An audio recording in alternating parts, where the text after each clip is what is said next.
Hola Tilio, esta semana el Banco Central ha dado a conocer el nuevo IMASEC. ¿Qué es lo que es el IMASEC? El Índice Mensual de Actividad Económica.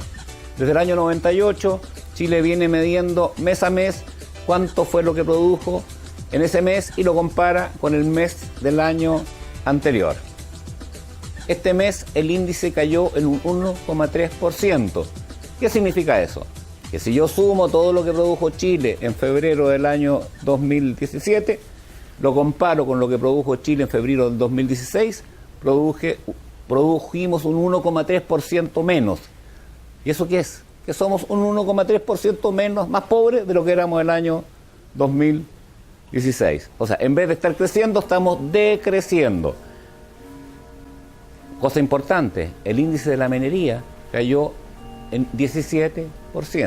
Es decir, la minería produjo en febrero de este año 17% menos que en febrero del año pasado. Esta es una muy mala noticia para la economía chilena. Podemos decir que la minería está influida por el paro de la Escondida. Es cierto, pero en general estamos un 1,3% más pobres. Es una mala noticia que va a provocar alarma, va a provocar sensación de que hay necesidad de cambiar las cosas.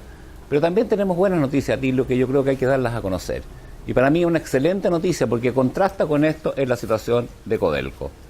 Fíjate que Codelco, Tilio, ganó 500 millones de dólares este año. 500 millones de dólares, que es un 74% más de lo que Codelco tenía proyectado. ¿Y cómo llegó a estos 500 millones de dólares? Bajando los costos de producción en un 23%.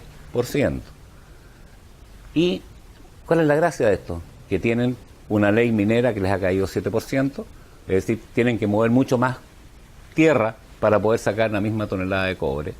Tienen un precio del cobre que está muy bajo comparado. Es decir, han hecho un esfuerzo gigantesco, un equipo de Óscar Larrañaga, su presidente, y Nelson Pizarro, su gerente general. Han tenido 5 negociaciones colectivas durante este proceso. 5. Y solo un paro de uno de sus sindicatos de 4 o 5 días. Han llegado a un acuerdo brutal, ¿no es cierto?, con sus trabajadores. Un acuerdo brutal en el sentido de lo difícil que fue lograrlo.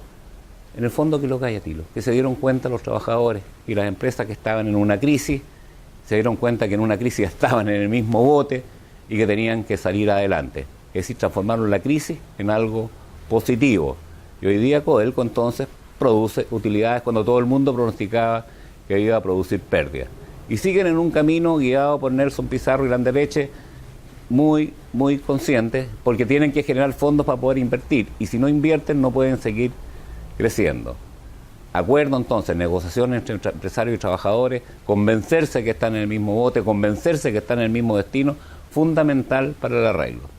¿Qué contraste esto con lo de la Escondida, Tilio? La Escondida, 43 días de paro. Y las noticias actuales dicen que aún no logran, pasado muchos días de que terminó el paro, no logran poner en operación la mina. No es fácil. A mí me tocó manejar una fábrica muy chica, pero de procesos secuenciales que van de la A hasta la Z, y uno primero tiene que echar a andar el proceso A. Una vez que están dando el proceso A, recién puede iniciar el B, desde el C, etc. Esto en una mina, que además hay que revisar las instalaciones, cómo quedaron después del paro, etcétera, etcétera. Es un proceso lento y caro, y todavía no logra la Escondida empezar a funcionar. Se está hablando del paro de los 1.000 millones de dólares, Atilio. 1.000 millones de dólares. ¿Qué contraste? 1.000 millones de dólares de pérdida con 500 millones de dólares de utilidad de Codelco. Esto, entonces, en esta situación, le han preguntado a Nelson Pizarro, gerente general de Codelco, ¿usted no tiene miedo al futuro? ¿No tiene miedo que esto de la Escondida sea un precedente para usted? ¿Que el próximo paro en Codelco termine en una situación parecida? Y Nelson, que lleva muchos años en la actividad, dice, no, yo no tengo miedo a esto. La huelga es un proceso natural y normal. Y mis trabajadores tienen pleno derecho a ir a la huelga, porque puede significar que yo no fui capaz de convencerlos, especialmente de que estamos en el mismo bote. Pero sí, yo exijo, y es necesario, que el mismo derecho tengan los trabajadores que no quieren ir a la huelga. denme ese derecho y yo no tengo problema en enfrentar la huelga. ¿Qué es lo que quiero concluir de todo esto, Tilio? Que a veces es mucho más importante que las normas, porque Codelco y La Escondida se rigen por las mismas normas, mucho más importante que las normas son los acuerdos en las empresas. Ponerse de acuerdo en que están en el mismo bote. Esa es la clave de esto. Poder ir en el mismo sentido para poder repartir justamente las utilidades, el convenio, sin afectar a la empresa. Y eso es lo que no pasó en La Escondida. ¿Y por qué no pasó en La Escondida? No sé, nadie lo sabe. Probablemente porque los dirigentes fueron muy exigentes, probablemente porque los empresarios no quisieron ceder, quizás a otros dicen porque hay abogados que ganan en estos paros, una cosa así. Hay de todo tipo de versiones, pero lo fundamental es que no lograron ponerse de acuerdo y esto terminó en esta situación con un tremendo daño para los contratistas, para un montón de gente anexo a esto. Entonces uno tiene también que preguntarse, la segunda conclusión que tiene que sacar es, ¿realmente como país estamos en condiciones de perder $1.000 millones porque dirigentes no se pusieron de acuerdo, porque los empresarios no fueron capaces de ceder, por lo que sea? ¿Estamos en condiciones de hacer eso? Yo creo que no. Y esto también lo contempla el legislador, Atilio.